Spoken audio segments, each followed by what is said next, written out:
Students, when we learn mathematics, we are not just trying to solve equations on papers.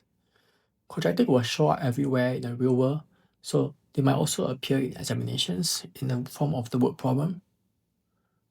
It's possible to appear in area problems like rectangle, fields, or fencing, projectile motion, business and profit, or geometry and design.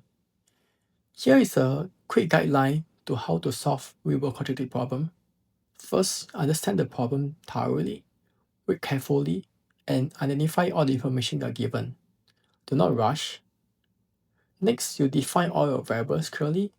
Let x represent the unknown quantity, whether it's time, length, price, or height.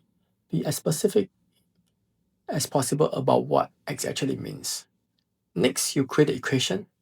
Try to use the given information to write a quadratic equation in the standard form of ax squared plus bx plus c equal to 0. This will involve you translating words into mathematical relationship. Then you solve the equation using whatever method works best for you, either factoring, copying to the square, or quadratic formula. You have to also interpret your solution critically. Make sure that the mathematical solution you provide makes sense in the real world. For example, if the solution is in seconds, obviously you should exclude out the answers that are negative. And lastly, you should write the final statement with the proper units and context.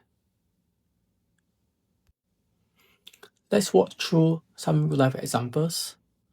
Here we have a rectangular garden with an area of 60 meters square or 60 square meter. The length is 4 meters more than the width. We have to find the actual dimension. So let's define our variable. Let width equal to x meter, so length equal to x plus 4 meter. This captures the relationship that length is 4 more than the width.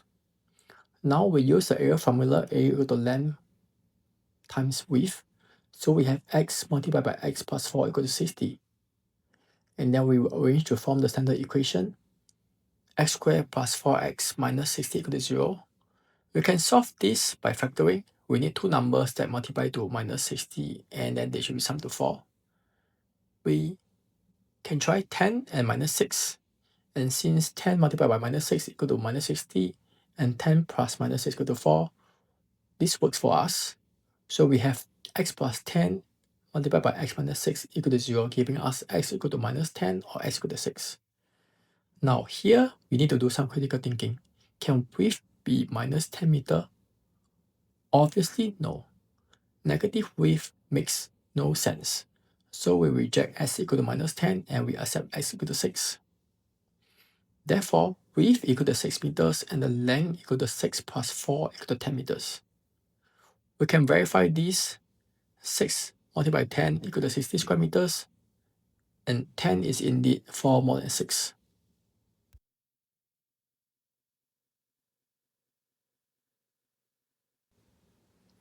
Now let's look at another question. This is a projectile motion problem that shows how quadratic naturally describes the physics of moving objects. A ball is thrown upwards and its height h in meters after t seconds is given by the following equation. H equal to minus 5t squared plus 20t plus 1. We want to find when the ball hits the ground. Notice that this equation already gives us our quadratic relationship. When the ball hits the ground, the height will be equal to 0. So all we need to solve is minus 5t squared plus 20t plus 1 equal to 0. Using the quadratic formula with a equal to minus 5, b equal to 20, and c equal to 1, we calculate the discriminant as b squared equal to 4 minus 4ac to give us 20 squared minus 4 multiplied by minus 5 and multiplied by 1 equal to 400 plus 20 equal to 420.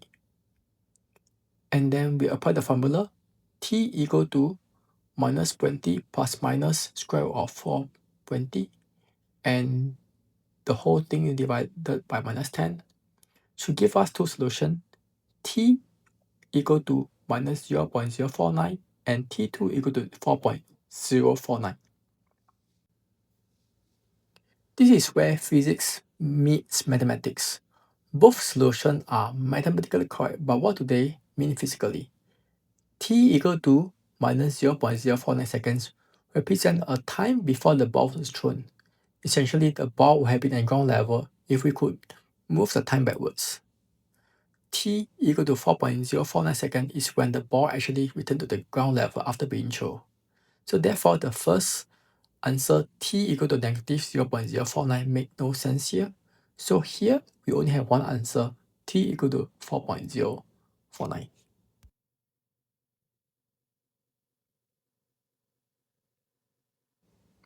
Before we end, just start to remind the student to always include units in your answer and to remind yourself that not all solutions are meaningful.